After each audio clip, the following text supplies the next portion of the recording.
We talked briefly about the NDIS coming in 2018 for Bayley House. We called our strategic plan towards 2018.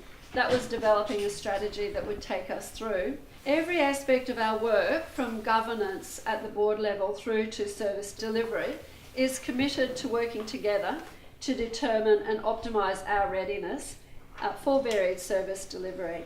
And it's a different way of receiving payments, which means we'll be receiving payments directly from the purchaser of the services to us, rather than, as it currently is, receiving bulk payments from the Department of Health and Human Services.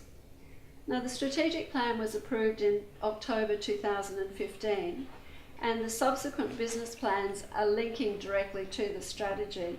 And when you look at your annual reports, I'll just draw your attention to, we've got the 4 strategic pillars, and from pages 10 to 17, we're reporting on the objectives under each strategic pillar and the outcomes that are desired for each, and what our progress has been over the past 12 months in reaching those outcomes.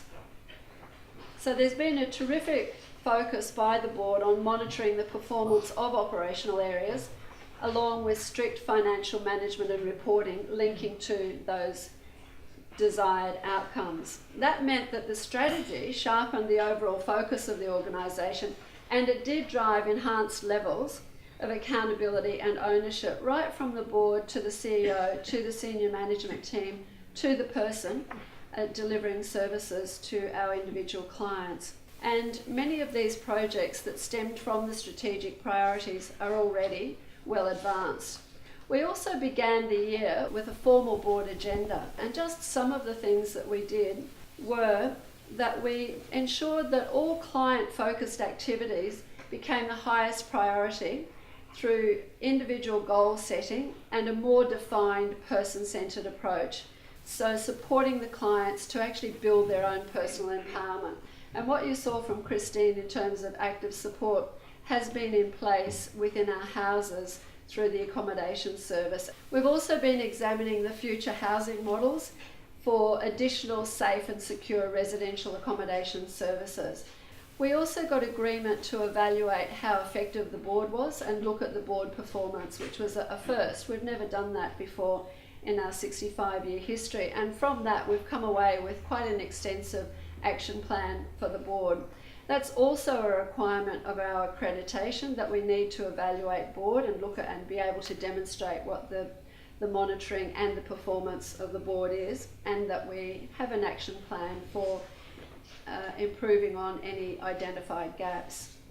We also had planned to look at our incorporated association and what might be the best structure, and hence tonight we're putting up a company limited by guarantee for approval by the members. We also put in place a deed of indemnity, which was to provide additional protection for board directors. Lastly but not least, and very importantly, we elevated our risk management so that we also took into account disaster recovery and business continuity plans. Now, on specific governance matters, we had to do a lot with board policies. Those are policies specific to the board. We had to review the ones that we had, and we also had to develop new policies to align with the principles of modern governance. We've made a significant investment in terms of providing additional resources at an operational level to prepare for operating under the NDIS, and that extra investment on NDIS, along with making non-cash adjustments to the financial statements, means that we recorded a deficit of $750,000. Those balance sheets adjustments were necessary, and they were caused by depreciation and by leave provisions from previous years.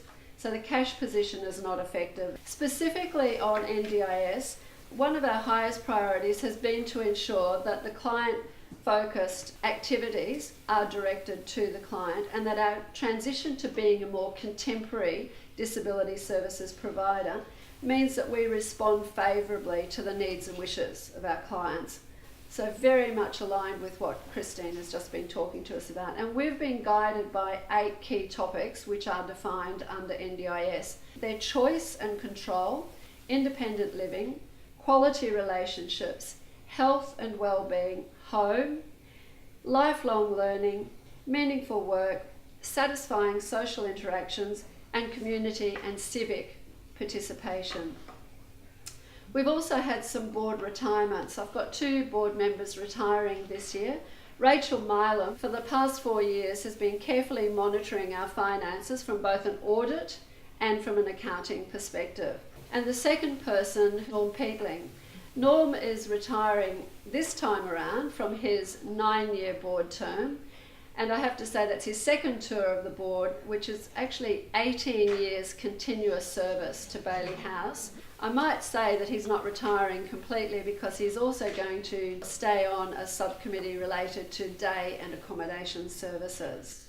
Looking ahead, there's much to accomplish next year, and we're moving into a much more competitive environment where there are going to be new market entrants as well as existing providers. And they're going to offer new and different styles and a wider variety of choice.